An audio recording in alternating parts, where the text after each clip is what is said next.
Bom dia, gente linda, tudo bem com vocês? Tudo certinho? Que bom!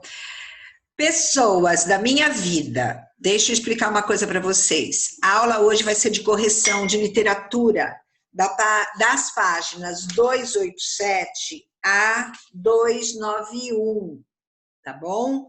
Que vocês fizeram, eu joguei videoaula e tal, e agora nós vamos fazer a correção. Fiquem atentos à correção, ok? Certo? Se você errou, apague. Se você acertou, veja se está de acordo, tal. Perfeito? Tá? O modernismo, gente, é uma escola muito cobrada no vestibular, tá? Ela é bastante pedida junto ao realismo. São duas escolas muito cobradas. Realismo, naturalismo e modernismo, certo? Por isso que eu exijo mesmo de vocês muita atenção e principalmente comprometimento com os exercícios. Fechado? Tudo bem? Outra coisa, eu estou no dia 19, hoje é sexta-feira para mim, para vocês é dia 22. Eu estou de plantão e hoje é dia de entrega de redações e eu preciso dar de volta o ok recebido. Então, eu vou parar a gravação, vocês vão notar que houve um break nessas gravações, nessa minha gravação, várias paradas. Ó, dá licença, viu, gente? É que eu acordei e não tomei café da manhã, então eu tô assim, ó, zureta. Como a nossa aula é uma aula muito descontraída, então eu me dou o direito de tomar um cafezinho durante a aula, tá bom? Desculpe, eu estou muito zureta. Eu levantei e já fui vim direto ao computador, postar tarefas, essas coisas que a gente tem que postar às 8 da manhã, e aí depois eu fui para a rua para dar uma voltinha com a minha cachorra, que ela está muito carente, porque ela perdeu, né, a mãezinha dela, e agora eu estou zureta. Então, eu fiz um café preto para mim e vou tomar, porque senão não consigo dar aula, tá bom? Ó, tá quentinho, uma delícia. Bom, vamos lá, gente linda. Peguem aí. Página 287, nós vamos falar das características gerais do modernismo. Esses exercícios vão apontar todas as características. O ufanismo, né, que é o patriotismo, os versos livres, as críticas, porque tem duas linhas, né, nacionalistas, a linha ufanista, aquela que enaltece o país, a nação, e a outra que é muito mais crítica, tá? Então vamos lá, a linguagem do cotidiano, que é explorada nos versos e assim por diante. Vamos lá, questão 1 a 7. Indique nos textos das questões 1 a 7 as características modernistas. Olha lá, nós vamos comentar aqui. Quanto à linguagem, gente, percebam que ele começa com dê-me um cigarro. Dê-me um cigarro é rigorosamente dentro da norma padrão. Você não começa com uma oração, uma frase, uma oração, ela não começa com um pronome oblíquo, certo? Então, aqui, olha, dê-me um cigarro, diz a gramática do professor e do aluno, e do mulato sabido. Mas o bom negro e o bom branco, quer dizer, o bom, o que é o bom? O bom negro e o bom branco? É o povo, né? As pessoas do povo. Da nação brasileira, diz todos os dias, me dá um cigarro. Então, aqui, quanto à linguagem, ele enaltece, ele reforça o uso de uma linguagem informal, permissiva nos textos do modernismo. Né? Em outras palavras, ele mostra o uso de uma linguagem informal na escrita dos textos, certo? Quanto à extensão do poema de Oswald de Andrade, veja, amor, humor. Amor pressupõe-se o quê? Um título. Humor, o conteúdo do poema. O que demonstra a característica do modernismo neste poema de Oswald de Andrade? É a o sintetismo dos poemas, dos textos.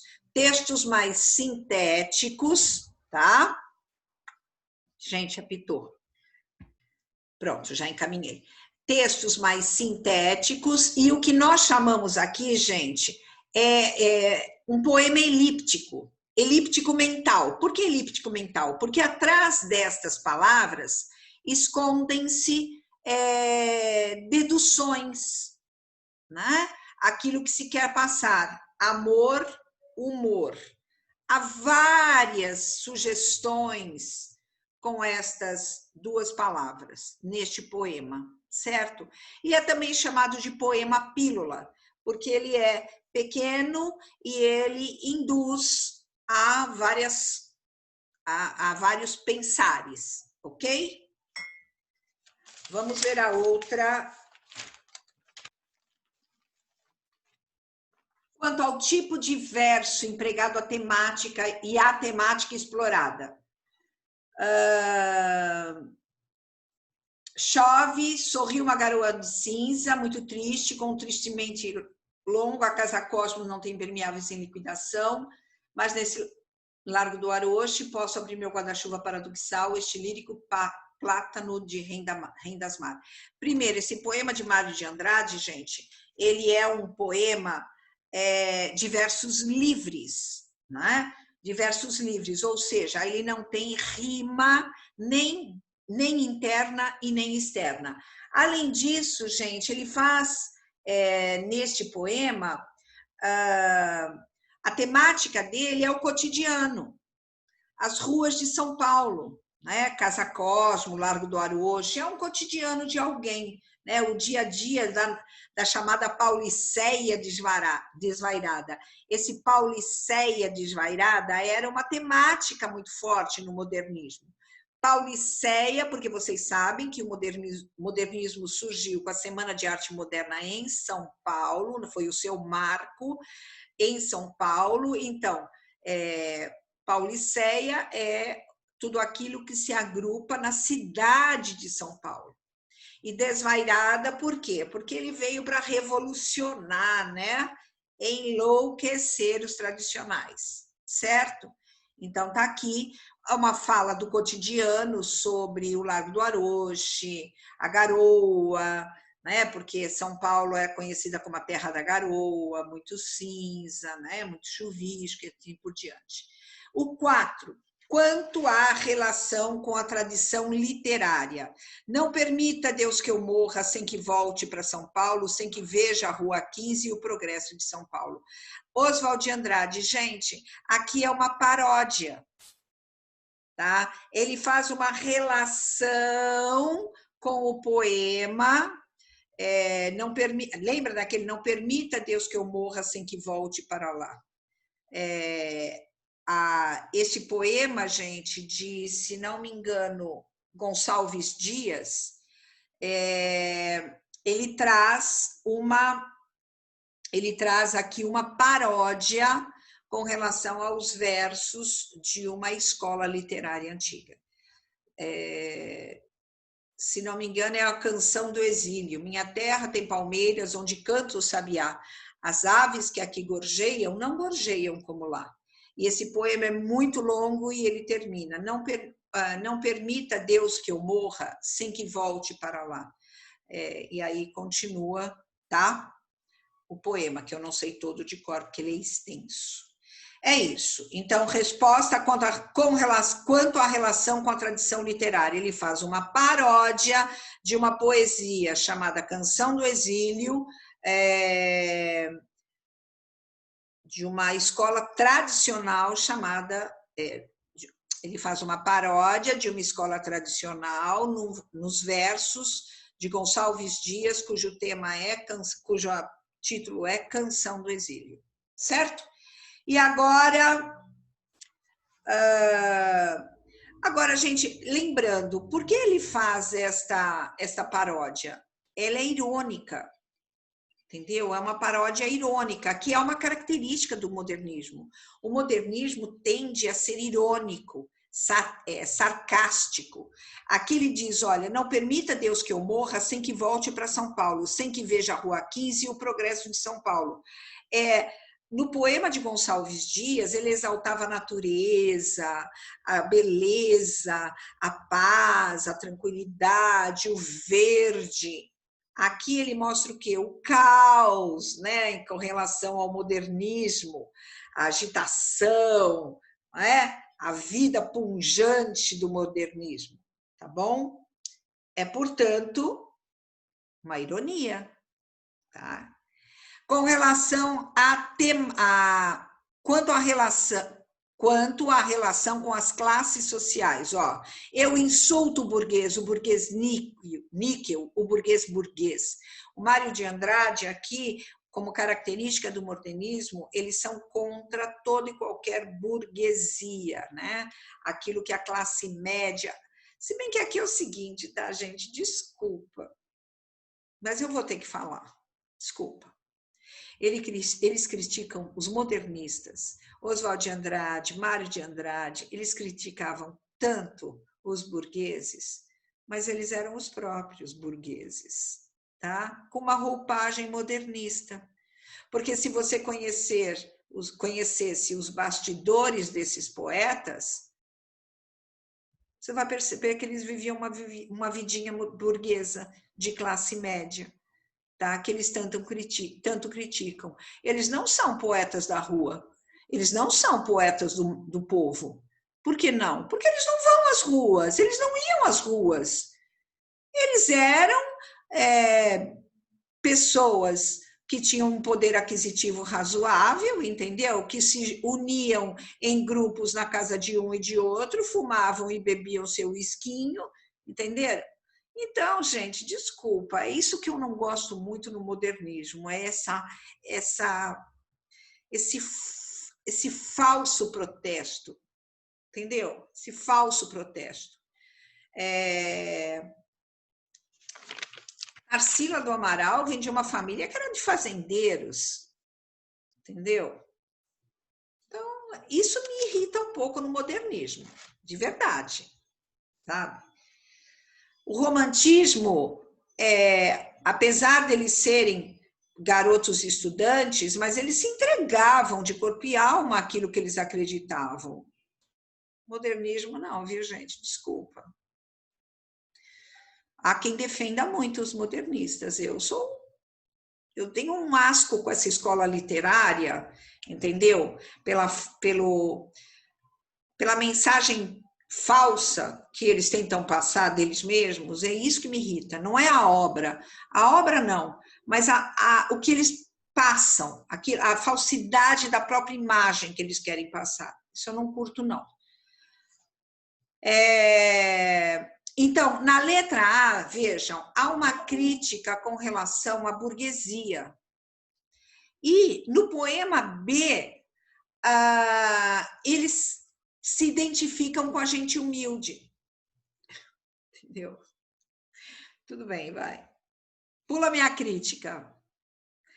Que você não vai ter que... Você não pode falar sobre isso nas provas, né? Você não pode falar sobre essa minha visão, então vamos falar sobre o que tem que ser falado.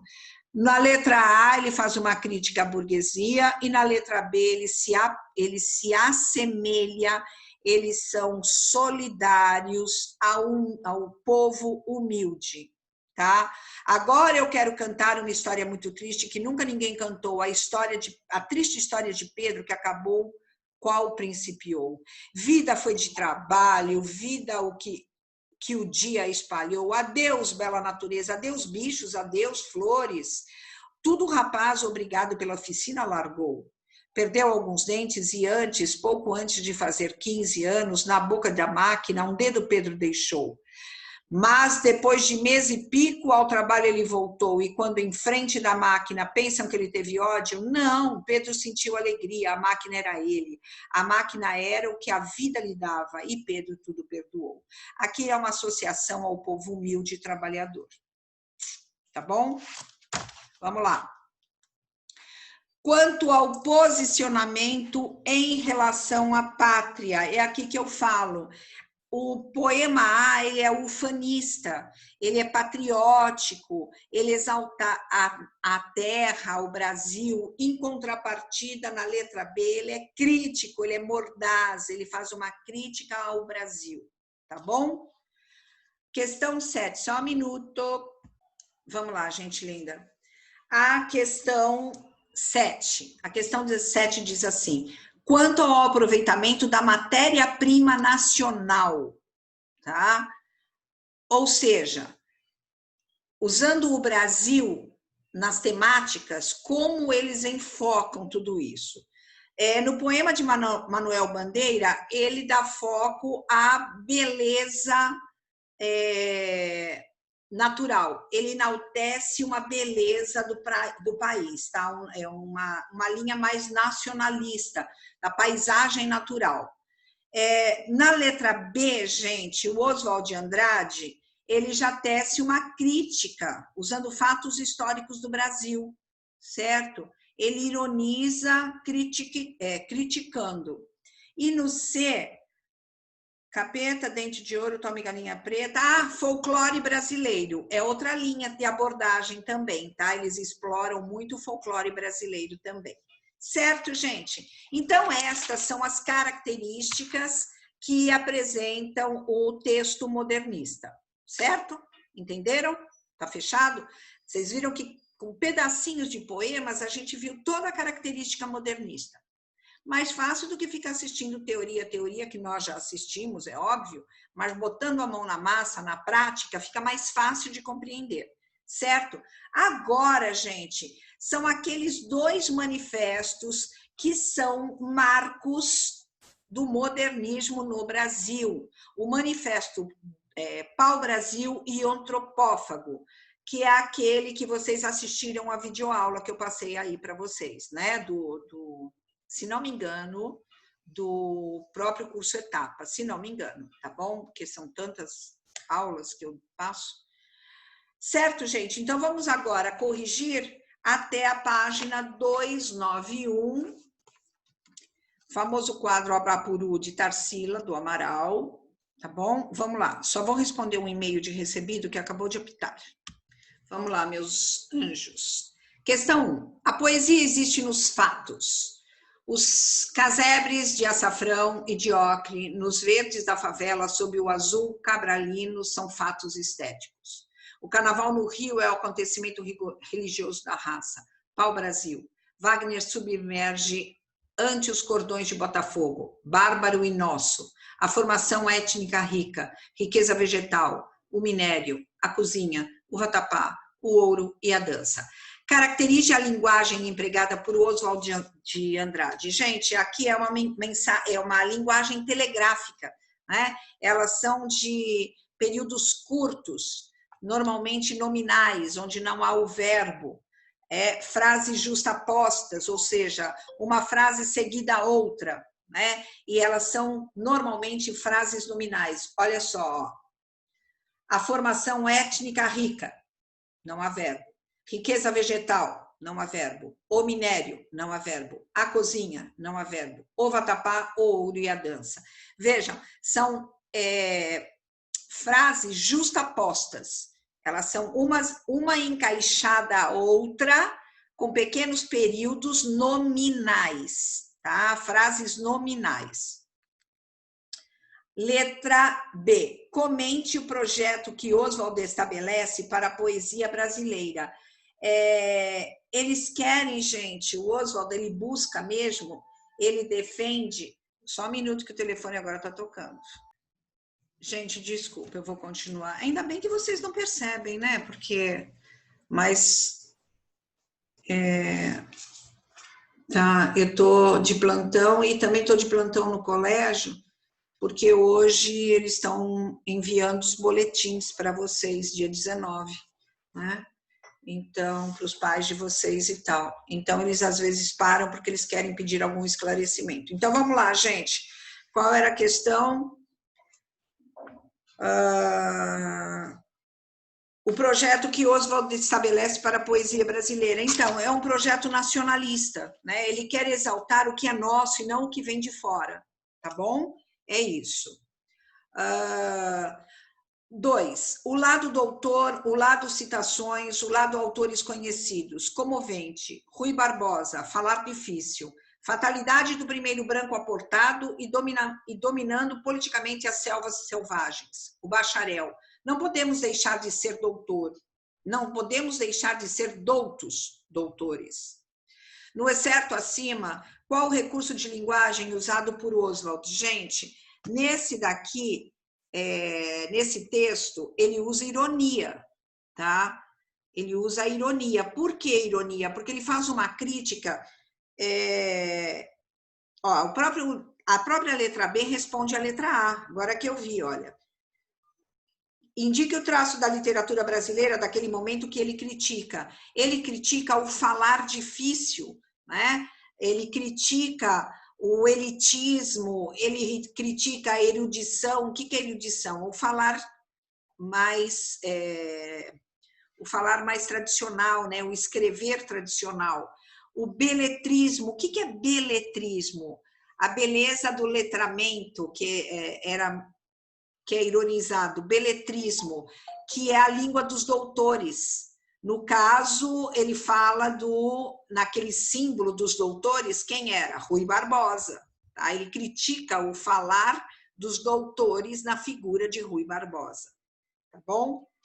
3. A língua sem arcaísmo, sem erudição, natural e neológica. Neologismo. O que é neologismo?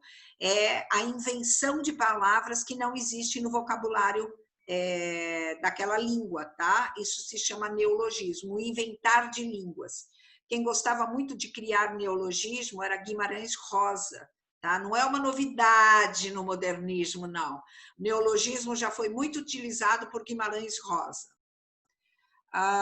Natural e neológica, a contribuição milionária de todos os erros, como falamos, como somos. Especifique o projeto literário de Oswald sobre o ponto de vista da linguagem. É o que eu acabei de falar, né? Ele se opõe à linguagem erudita e aí ele coloca a ode, né? A exaltação à linguagem coloquial, certo? 4. Nenhuma fórmula para a contemporânea expressão do mundo, ver com olhos livres. Temos a base dupla e presente, a floresta e a escola. O estado de inocência substituindo o estado de graça, que pode ser uma atitude de espírito. O contrapeso da originalidade nativa para inutilizar a adesão acadêmica. Então, gente, aqui eu tenho uma observação a fazer. Se vocês pegarem o manifesto, ele fala tanto da simplicidade do letramento, né? Do chegar à massa, do chegar ao povo. Mas o próprio manifesto, gente, tem uma complexidade de entendimento. Por quê? Porque ela é cheia de elipses mentais, de deduções que o leitor tem que fazer. Ele não tem uma linguagem direta, objetiva. Ele trabalha muito com linguagem conotativa. Ou seja, ele que briga tanto por um escrever claro para o povo, o próprio manifesto não é claro. O próprio manifesto é dirigido a uma elite letrada. Sacaram? Perceberam aí? Gente, isso é uma observação minha, tá? Pelo amor de Deus, não é uma observação dos gramáticos por aí. Isso é uma observação minha de leitora de uma escola que é o modernismo, tá bom? Só quero mostrar a minha visão. Mas, tá aí, ó. Então, vamos lá. Questão A. Especifique o que se pode entender por contemporânea expressão do mundo. Pronto, mais uma vez, me desculpe, eu realmente tive que parar de novo. Onde nós estamos? Questão 2. O lado doutor, o lado citações, o lado autores.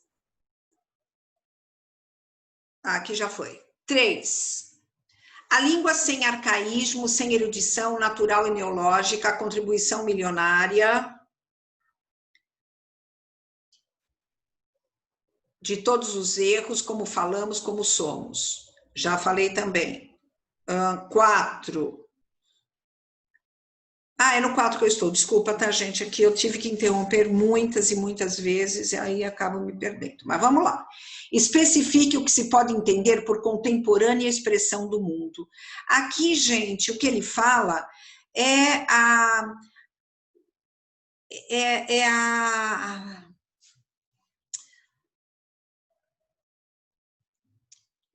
tudo que se produz de forma, tudo que está sendo produzido no mundo naquele exato momento, na contemporaneidade da arte.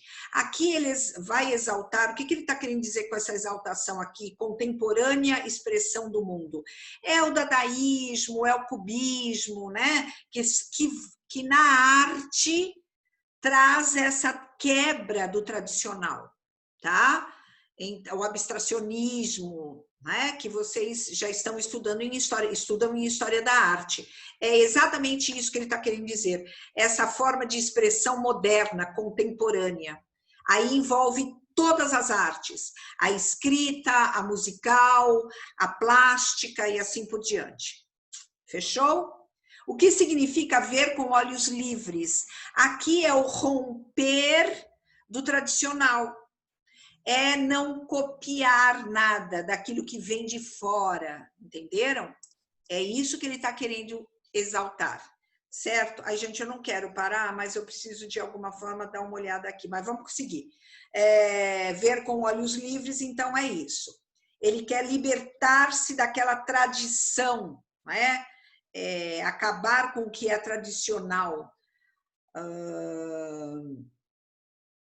Em oposição àquelas velhas escolas, né? O naturalismo, o parnasianismo e assim por diante. Ver com olhos livres, então, é a liberdade total de expressão. Em que medida o texto valoriza o primitivismo que estava em voga naquele momento na Europa, gente? Aqui, gente, ele se coloca contra aquilo que é acadêmico. O primitivismo, ele é aquilo que busca a essência natural do homem, né? Então, ele se coloca contra aquilo que é acadêmico, valorizando a expressão de artistas que mexem com aquilo que o povo primitivo produzia, né? Nesse caso, gente, lembrando que nós temos aqui como pintor, espera aí, deixe-me lembrar, que busca aí, Picasso. Picasso busca essa obra mais primitivista, tá? Vocês estudaram isso, né? E aqui, por último, em que medida... Perdão. Interprete as metáforas, agora a página 291. Interprete as metáforas floresta e escola, relacionando-as com o primitivismo. Lembra que eu falei, gente, que eu fiz a crítica? O manifesto, ele trabalha com figuras de linguagem, ele não é claro. É aquela escrita elíptica, de ideias elípticas. Você tem que entender por trás daquilo tudo, né? Se ele está fazendo um manifesto, eu acho que ele tem que ser claro, direto, objetivo, para que todo mundo adira, né, a esse manifesto, né? Para que haja apoio do povo, mas não foi o que ocorreu, né? Houve um manifesto escrito numa linguagem complexa, de entendimento, não de escrita, mas de entendimento, né? Aqui, gente, floresta é exatamente o primitivismo. E escola é a parte acadêmica da literatura. Então, aqui, gente, ele mostra, na letra D, o floresta significa o Brasil colonial, o primitivismo do Brasil. Aquela época em que o Brasil ele era habitado por índio, né? O seu primeiro povo, o povo realmente brasileiro. Ele enaltece esse primitivismo brasileiro. E aí a escola é justamente a doutrina do português em cima do povo indígena, certo? tá? É essa a relação metafórica que ele faz.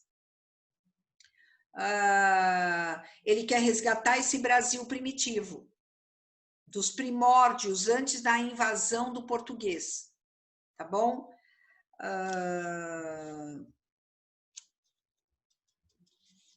Ao mesmo tempo, gente, lembrando, porque aqui no poema, olha, embora eles não perguntem isso, mas ele diz aqui, olha,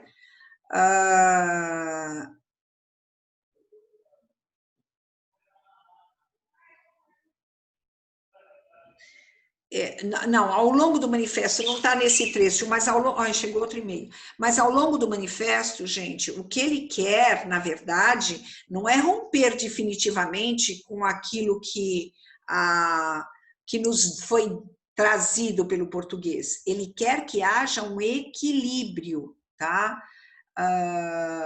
Resultando em algo original.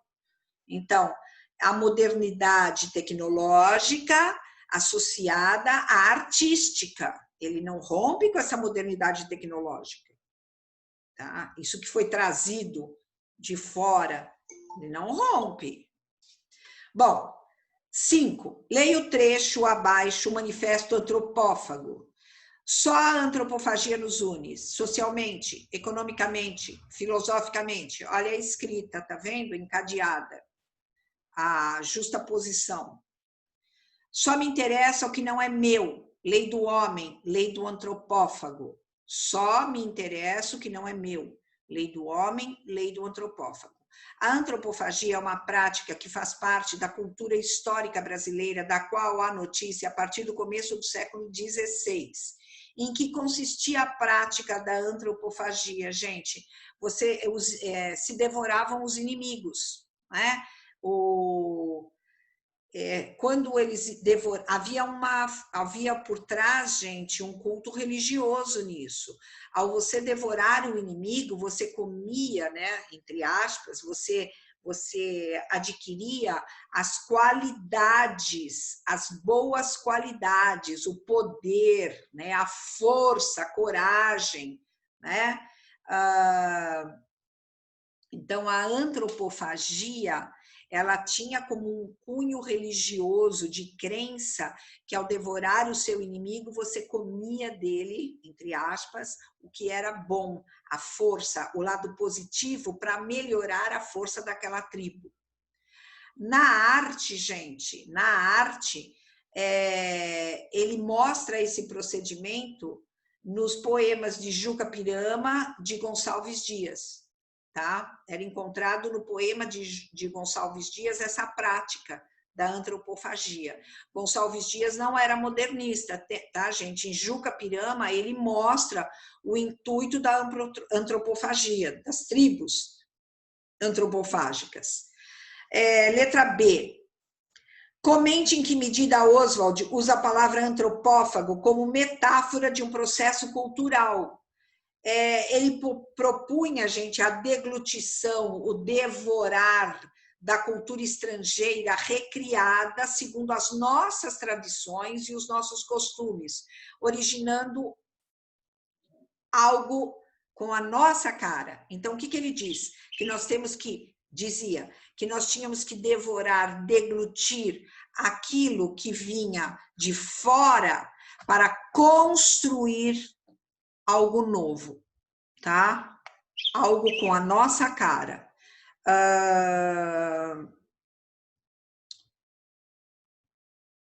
E a questão 6 e última. Indique a relação entre o Manifesto Antropófago de Oswald de Andrade e o quadro Abapuru de Tarsila. Abapuru do Tupi é aba, homem, mais poru, comer, portanto, homem, o que come homem, o comedor de homem, o antropófago. Então, Abapuru é aquele que come homem, tá?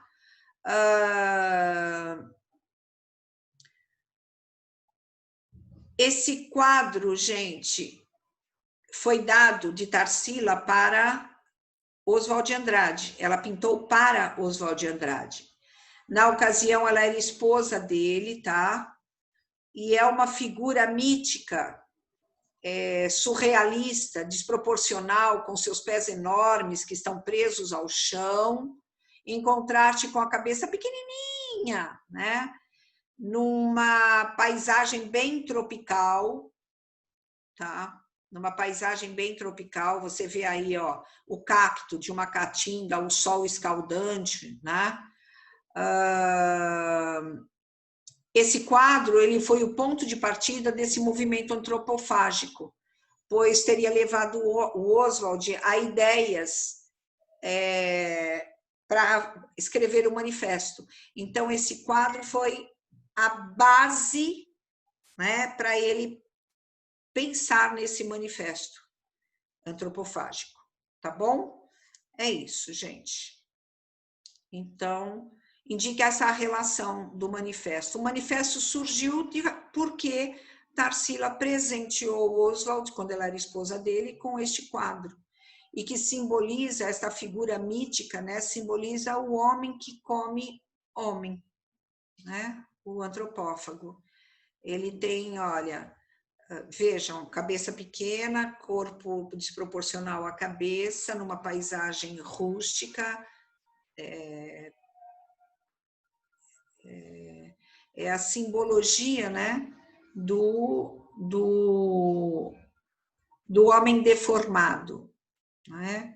Do homem que está adquirindo, através da absorção do que vem de fora, a sua própria construção. Vejam, o quadro, ele tem um homem de cabeça muito pequena, muito, muito, muito pequena. Se você parar para pensar, aqui eu acredito eu, que não é o pensar próprio, aqui é o pensar, a força adquirida pelo que vem de fora e não do pensar do próprio homem. Isso é uma análise que eu faço, entendeu? Certo? É isso, amores. Por hoje é só, pessoal. Deixa eu ver se tem alguma tarefa aqui no meu planejamento dado para vocês hoje. Não, é apenas isso mesmo, é apenas minha videoaula com correção dos exercícios.